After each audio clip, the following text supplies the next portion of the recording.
Survivors, seekers, and thrivers, welcome to Transcending Trauma, a spiritual odyssey. I'm Shari Lee Roberts, living proof that transformation is real. Get ready for powerful insights, inspiring stories, and a little laughter along the way.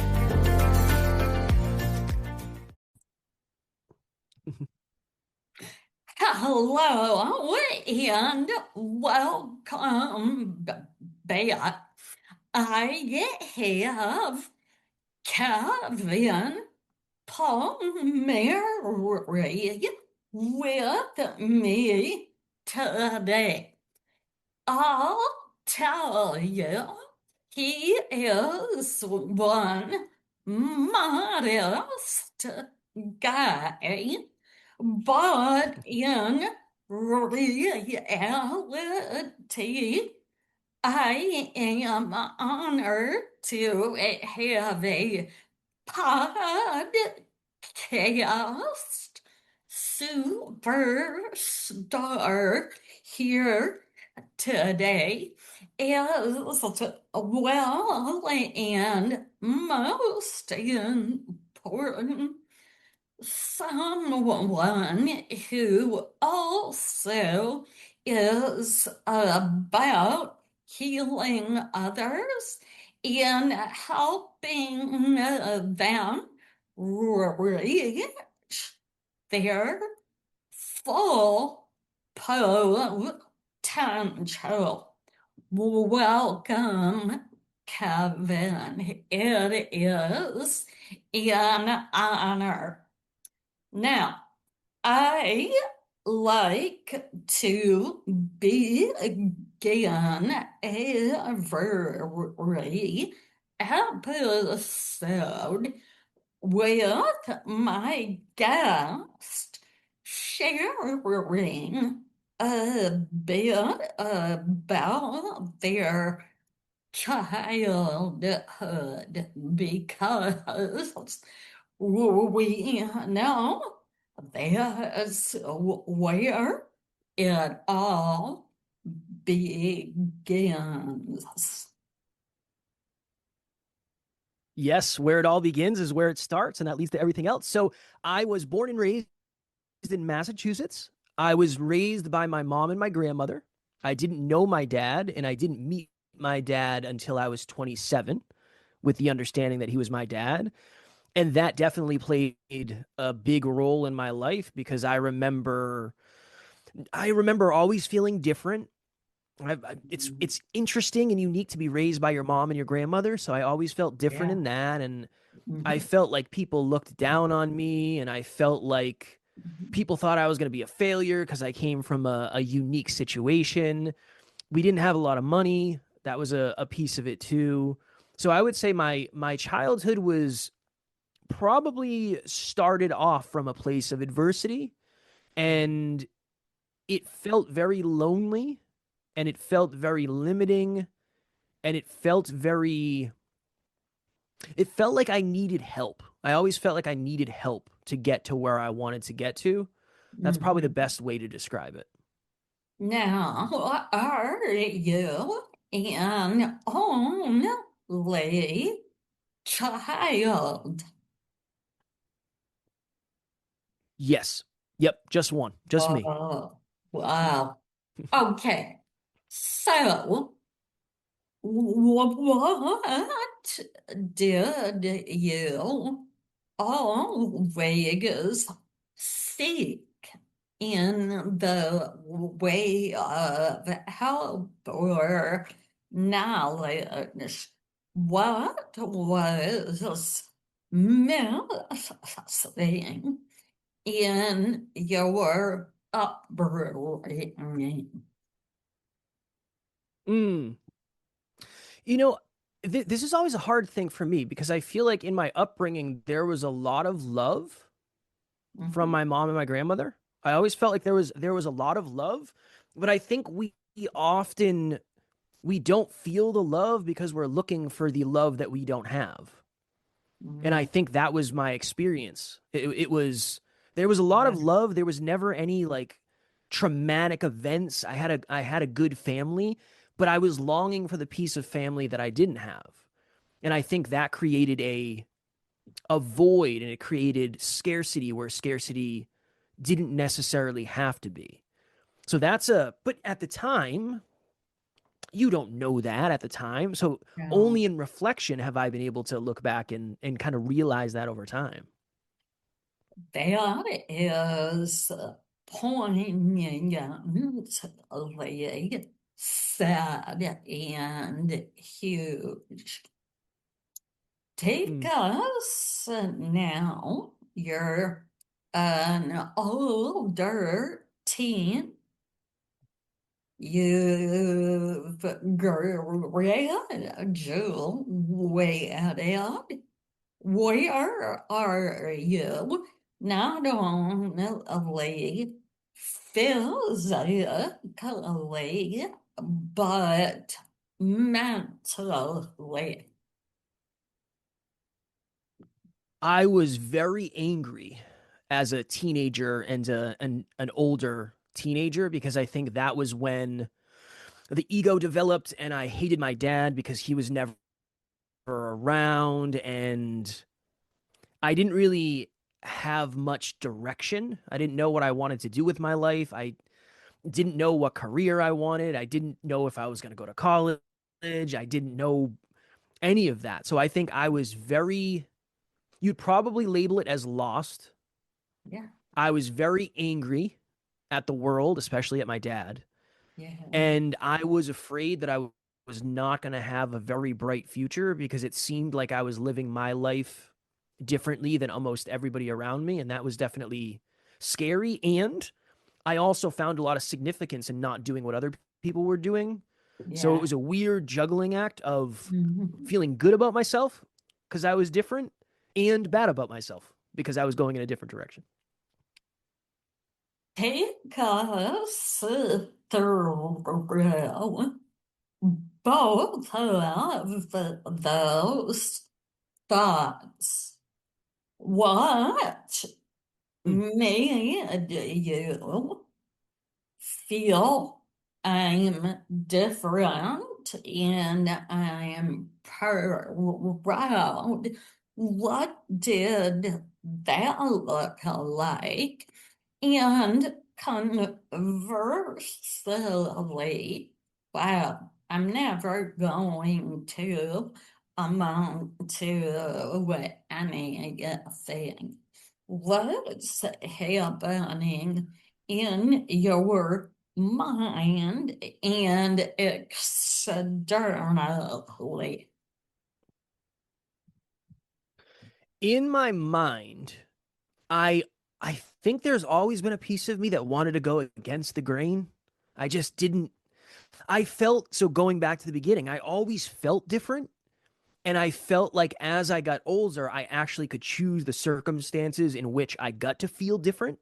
So I think it Mhm. gave me a sense of control and it made me feel Mm, like I actually had certainty by creating uncertainty. So internally, it was very much, I'm going to live differently. And I think I have enough confidence to let that happen.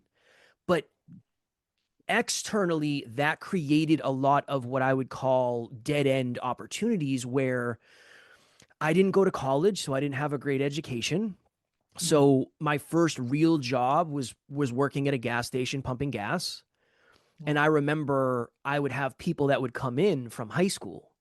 And I remember it was like, oh my goodness, this person must wonder what I'm doing with my life. So I think it started out as confidence and or delusion, which then put me in circumstances that created insecurity. Yeah, Insecurity created the desire to do something different, but yeah. different did not always equal quality because I didn't really have qualifications. So I think it set me up for kind of a cycle of going in a different direction, in the beginning, seeing the upsides of the different direction, and Yeah. then getting insecure about the different direction because of how it looked to everybody else, I would say. That was my cycle. Okay. So you graduate high school and Okay, where did you grow up?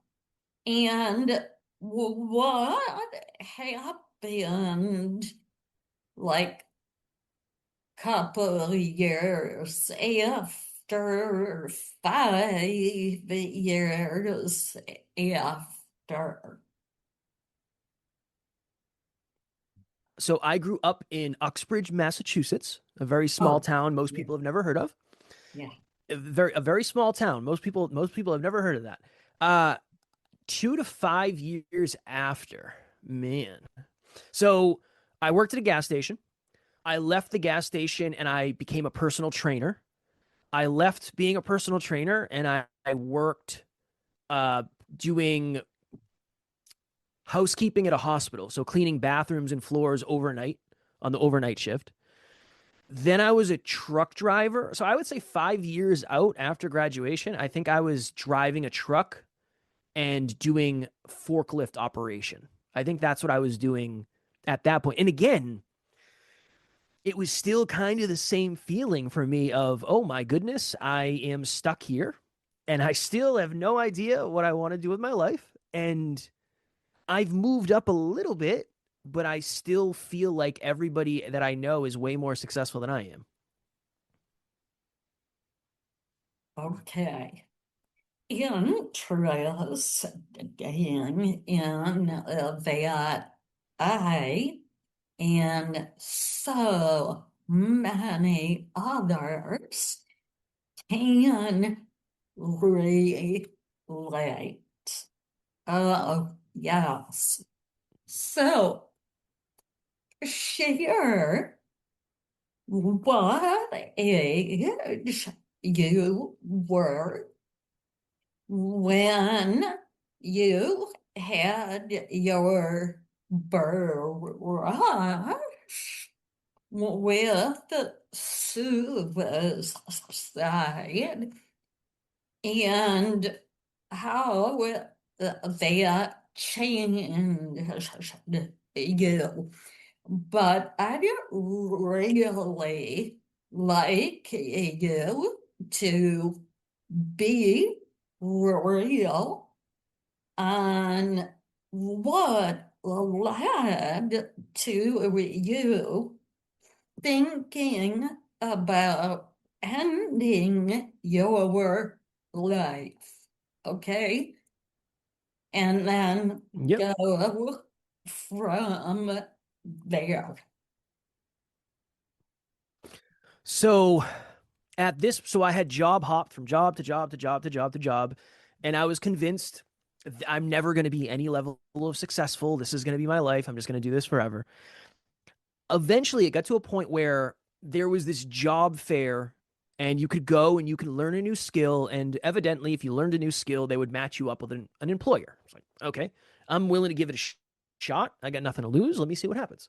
Yeah. So I went to this job fair and I learned a new skill called weatherization. So all weatherization is you go into somebody's house and you make their house more energy efficient. So you work in the attic, you work in the basement, you work on the Oh, walls, you work on the windows, okay. that kind of stuff. Yeah. So I did I think it was like a 3 day class and I learned this new skill. Mhm. And at the end of the 3 days, I quote unquote graduated and they said, hey, we're gonna connect you with the best company that is recruiting and is looking for people to work for them. Yeah. And I was like, okay, I'm sure you probably say that to everybody, right? This is like the Yeah. exit interview. This is probably what you say to everybody. So Yeah. we'll see. The verdict isn't out yet. Yeah. And I I remember that they said the job pays really well, but there's a lot of travel. I remember they said that. And I said, number one, what is really well? And number two, what is a lot of travel? And they said, well, it's anywhere from $60 to $120 an hour. And you're going to spend weeks on the road at a time. And I was like, there's no way this is real. There's no way this is a real job that you guys are going to offer me. This couldn't possibly be real. In what world Yeah. is this real? Yeah. So they connected me with my potential boss. I called him. I had an interview and he's like, "No, this is real. This is what we do. We love your personality, so we're going to jump you to the front of the line. We have a job starting in a couple months, we'll call you. It's like, okay, cool. So I ended up getting this job where I traveled up and down the East Coast of the US, making anywhere from $60 to $120 an hour doing this job. And if you fast forward a few years, I had been doing this job, so I was doing well. My girlfriend at the time was a model. I was getting ready to compete in a bodybuilding show, so I was quite literally in the best shape I will ever be. I had a new apartment, I had a nice car, I had great friends, I had all the things. Yeah. And internally, I was unfulfilled, I was depressed, I was anxious, I was insecure, Oh, I didn't know who I was, all the things, no. right? All the things that we hear about these stories. Yeah. So Yeah. my girlfriend sat me down one day and said, I'm leaving. You're a shell of the man that you used to be. I don't believe you can support me in my goals and in my dreams and in my aspirations. And I think you need to work on yourself. Okay. And she was right. She was right. She wasn't doing it to be mean. She was right. And she ended up leaving. So I was heartbroken. This was right after my bodybuilding show. So I had developed some level of an eating disorder. My job got really slow. So I was struggling financially. So I went from seemingly being at the top of the mountain to now being at the very bottom of the mountain, unfortunately. Yeah. That was the beginning. That was the beginning of my rock bottom. The problem is I fell into the same pattern of, well, if I just make a lot of money, everything else will fade away. That was my pattern. Money, happiness, kind of work itself out. Everything will work itself out. So go ahead. Just the question.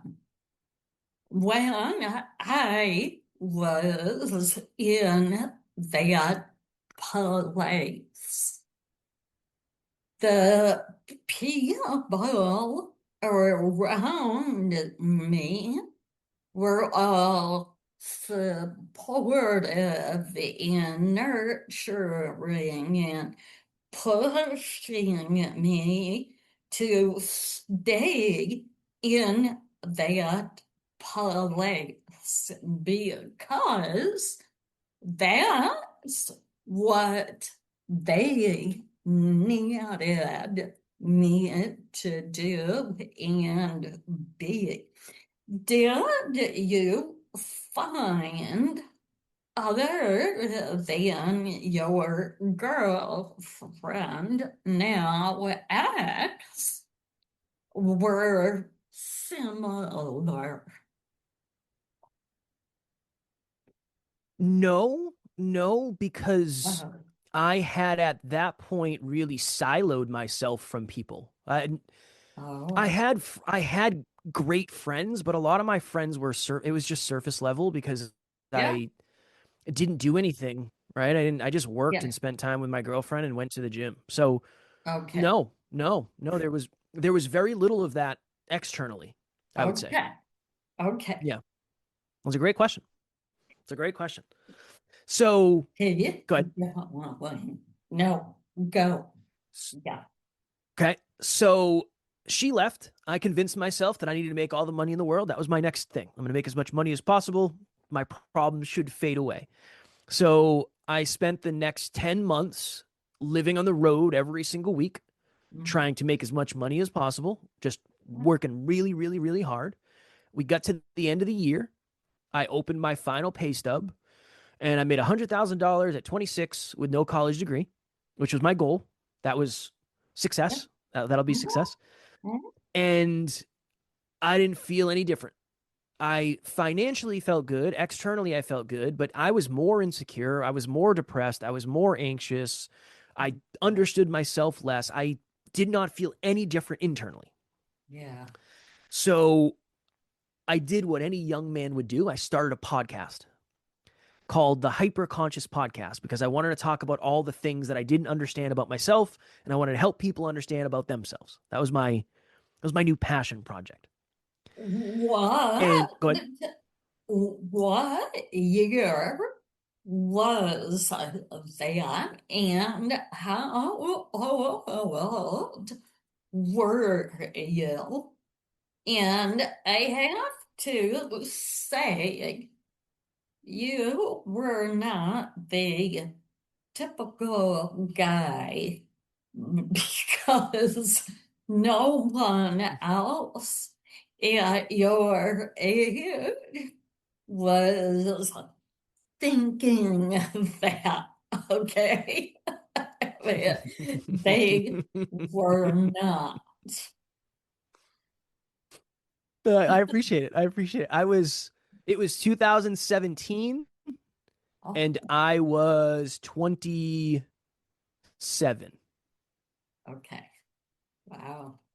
Yeah, I was 27 in 2017. So, out of the blue, you wake up one morning and think, oh, I'm going to start a podcast. There has to be other guys or people like me. Um,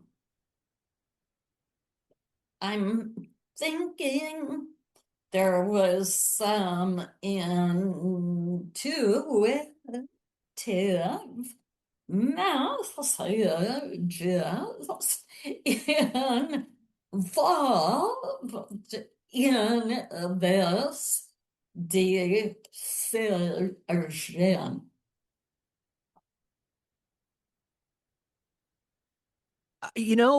That's in retrospect, I think there was a part of me that knew I was supposed to use my voice to add value into people's lives. But Yeah. at the time, it connected where I was interviewed on a YouTube channel. It was like an hour and a half interview. And at the end of it, I said, that went by and like it felt like 5 minutes. And if I could do that for the rest of my life, I would be the most fulfilled person ever of all time. That would be the best. So Okay. it was that. Ah, That was a piece. yeah. It was the awareness that I had when I opened my final pay stub and realized that I'm living unconsciously. I have no idea why I do anything. The opposite of unconscious is hyperconscious. I want to be hyperconscious. It was that. And at that time, I had been posting positive personal development type content and I had been doing videos on Facebook about it. So I think it was the trifecta of Ah, exposure to the platform, yeah. belief that I could add value. And again, I think a piece of it for me was just naivete. It's like, let me start this and see what happens. I think it was the perfect storm of all of those things. But now looking back, I don't know. Maybe I intuitively knew that I had a way with words. I just didn't understand how to see it yet. Oh, keep on going. And is it before your podcast or after that you contemplated suicide? It was after. So Wow. at this point, yeah, I had fallen in love with podcasting. I'm in love. I love it. I want to do it. Yeah. And now I know that my job is not the thing. I now know that money is not going to fix me. So I fell out of love with my job almost immediately, but I had to keep going and we were gearing up for another very busy year and I was spending time on the road and I was getting more depressed and I was getting more anxious and I was homesick and I was never home and it just got worse and worse and worse and worse and worse and it no Yeah. longer felt worth doing. So Yeah. that ended up going down kind of a slippery slope where my depression was getting worse and I was anxious and Mm. so this all culminated with I was working in New Jersey which is like 6 hours from where I lived at the time. Mhm. My alarm clock went off. I sat up. I slid to the edge of the bed in this hotel. And I just remember thinking, it feels like there's 10 televisions on in my head at the same time. And Wow. every single one is on a different station. And there's just so much noise and so much overwhelm and so much anxiety. And I remember thinking, I'm stuck at this job forever. You heard the story. I don't even know how I got this job. There's no way I'm ever going to find something like this again. I got lucky. I'm never going to get this lucky again. There's no way. Okay, that was one. Yeah. What would my friends think if I left? There's a lot of significance in my friend group because I make good Yeah. money. That was a thing. Yeah. What would my family think? I make Mhm. more money than anybody in my family. And everybody's proud of me. I want people to be proud of me. That was a big thing. Yeah. And then maybe the loudest and most obvious one is so you think you're going to be a podcaster. That's that's our that's our plan. That's what we got lucky. We job hopped to get here and now you're quote unquote successful and you're going to leave and be a podcaster. It doesn't seem very realistic. Yeah. And it was all of those things coming together for me and me thinking, well, if I was just to take my life, I wouldn't have to worry about any of this. I wouldn't have to deal with any of this. I wouldn't have to build a new reputation. I wouldn't have to make a challenging decision. It really was the culmination of Yeah. finding something I love doing, not believing I could actually do it, and not believing I would ever have the courage to leave this thing that I thought was something that I got lucky doing and I would never get opportunities like that again. So it was a Yeah. culmination of a lot of things. But Yeah. yeah, it was the year after I started the podcast. I and so many others relate to you and your story.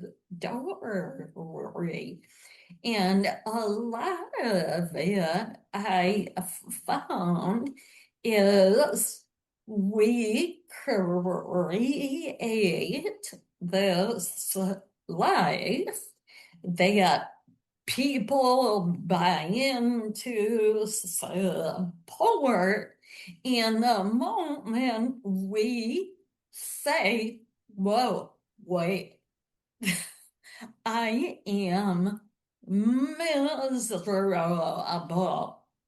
The money does not help me. It means nothing in the broad scheme of my happiness. So we totally get what you said and went through.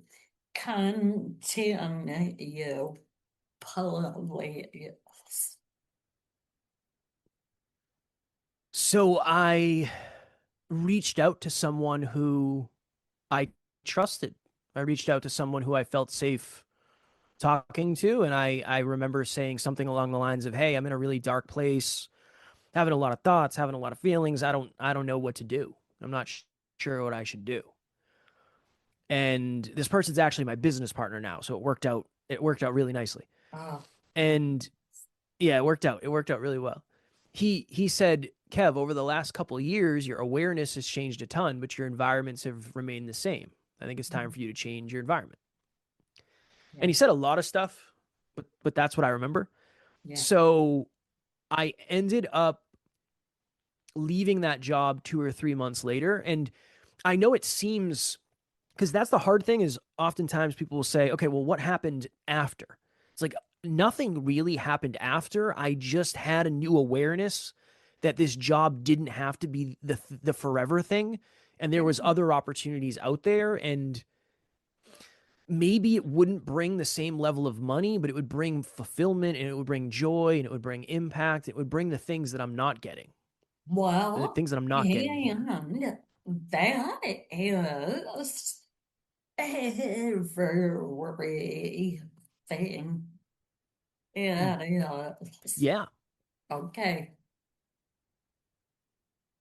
Well, that's the reason that's the reason I felt so trapped, because I had Yeah. one piece of the equation, but I didn't have any of the other. I didn't have any of the human stuff. I didn't have fulfillment and joy, and I didn't feel like I was impacting the world or adding value or any of that. So Yeah. yeah, I ended up leaving my job 2 or 3 months later, and then him and I partnered up, and then we became very broke podcasters trying to figure out how does this all work, and how do we become good men, and what do I need to learn, and all of that. So yeah, as of 2018, I left my full-time job, and I have been a full-time podcaster since 2018, but not full-time income for the majority of the time.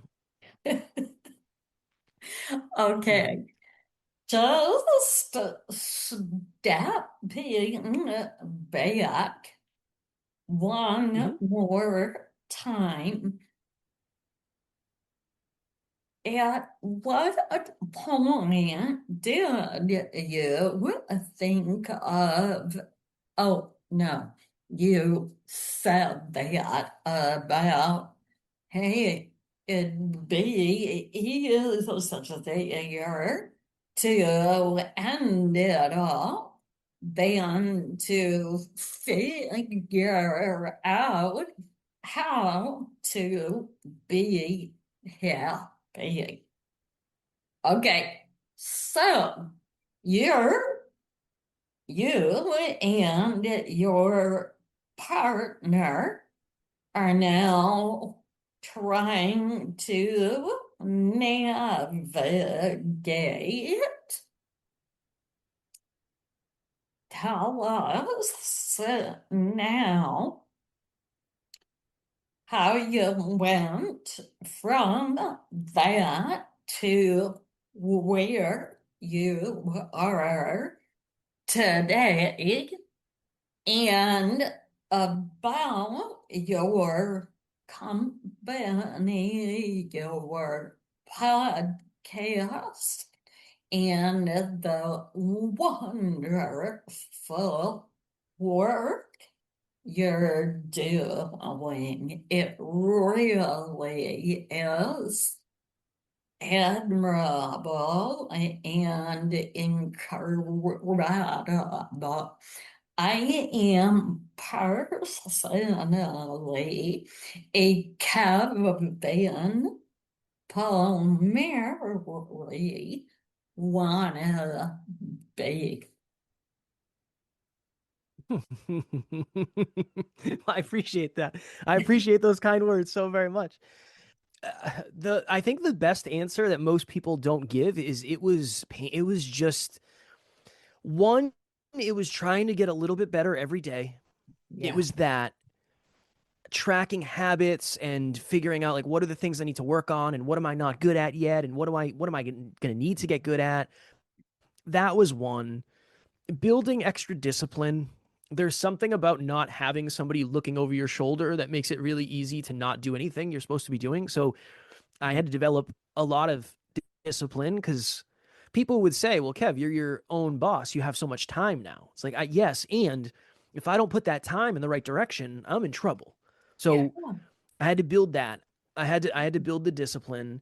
And then honestly, for us, it was a very unique time in podcasting and a very unique time in general, because we would have people reach out to us and they would say, hey, I listened to the episode. I love it. This is what I'm going through.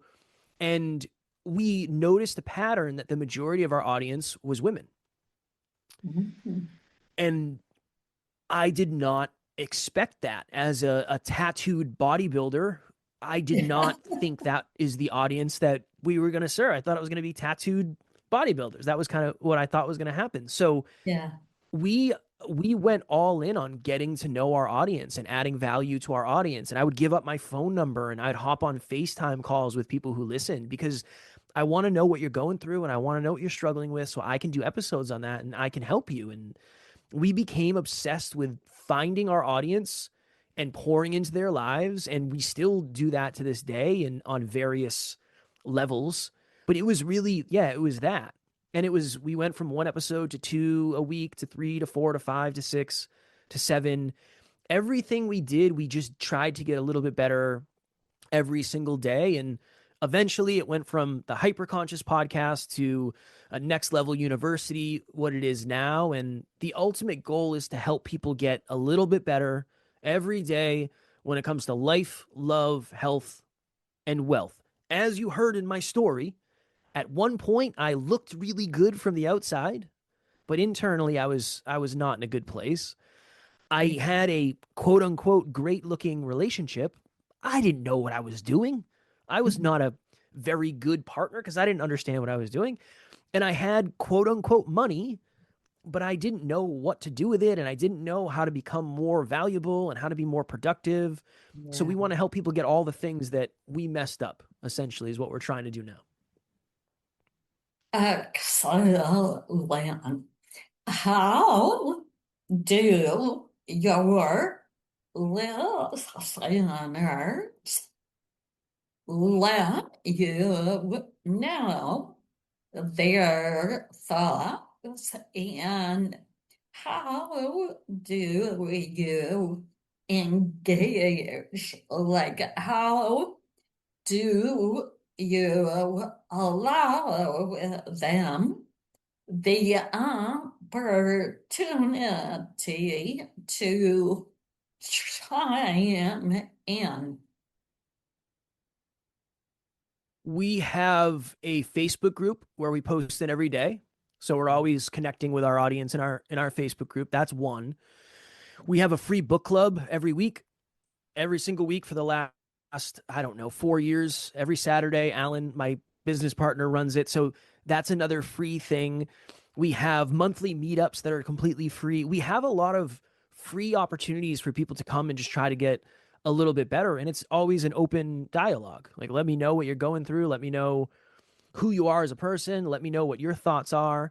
So, yeah, there's a lot of ways to connect, but everything we do is based on personal development. Everything we talk about is based on how to get to the next level of your life, how to reach your potential, right? That's essentially the audience that we're serving. But there's many different ways to connect with us, and many free ways.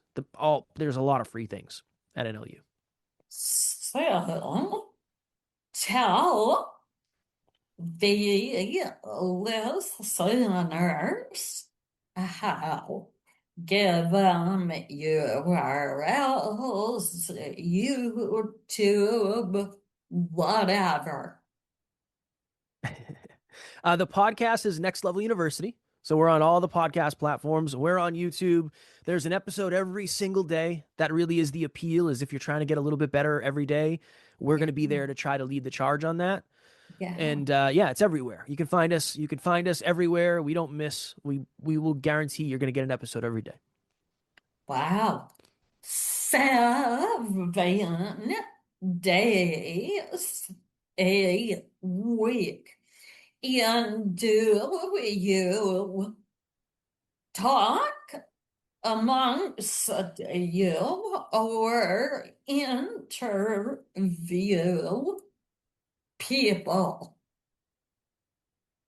We used to do interviews, and then it got to the place where we realized that a lot of the messages and a lot of the advice that people were giving, we just didn't think was really good for our audience. I think there's two types of content.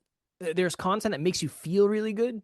Yeah. And there's content that sometimes makes you feel uncomfortable and creates necessity for you to go get a little bit better. It's not that I don't want people to feel good. I just don't want people to feel good at the expense of saying, okay, you know what? I'm going to change something here. So yeah, we stopped having guests. I don't know, maybe like 1,000 episodes ago. It just stopped making sense at a certain point. I am feeling that. I get it. How long are most of your episodes, and how long are they? I mean, how do you come up with a topic? I'm thinking you wake up knowing intuitively what you will talk about, and then how long are your episodes? So our episodes are anywhere from 15 minutes to an hour, depending on what's going on in our life, depending on what our schedules look like, depending on how overwhelmed we are. The Yeah. one we did today, I think, was 20 minutes. We did one last week that I think was an hour and 10 minutes. And for me, most of it comes from stories that I'm experiencing. So if I go do something and I have an experience, I'm always trying to connect that experience to a lesson that I can share with other people. I mean, that's really, I learn through stories. So when I have a story, I try to figure out like what's the lesson based on the story. That's one way. And then my business partner and I both coach a lot of people, so we always have stuff that we're talking about with clients, and we have breakthroughs as much as they have breakthroughs. So it's a mixture of that. It's a mixture of what do we want to talk about? What does the audience expect to hear? And then what do we think will be valuable? It's always a mixture of those three things, because the episode's not going to be good if we don't want to talk about it. It's not going to be good if it's not good for the audience. And it's not going to be good if it's not valuable. So we're always trying to juggle those three things at the same time. Excellent. So, in closing, what is the message tonight that comes to mind that listeners need to hear?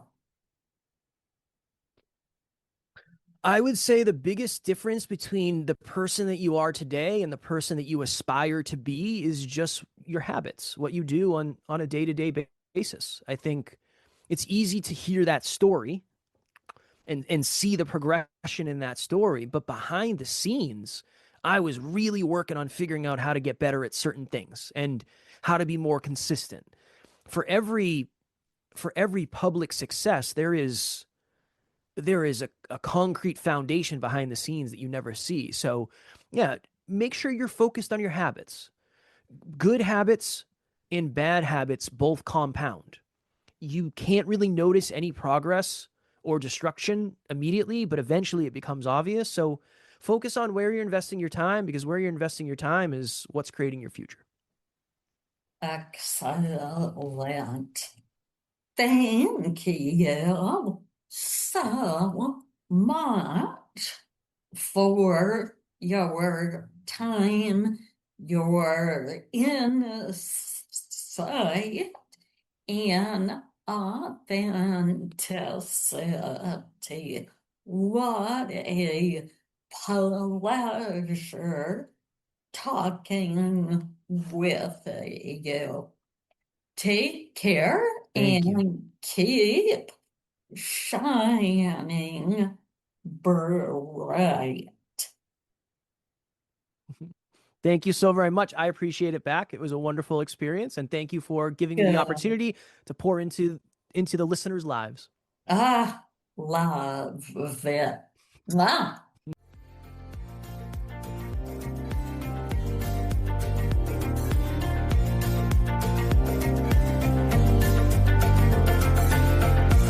Thanks for listening to this episode of Transcending Trauma, the Spiritual Odyssey. If you're working to overcome trauma and would like to work with me or be a guest on my show, contact me through my website at shariroberts.org. Please hit the follow button to make sure you don't miss any episodes. I'd love to connect with you on LinkedIn at Shari Roberts. You can find all the links in the show notes. I'd love to hear from you. I'm Shari Roberts, your host, reminding you that you're never alone. Until next time, sending you love and light.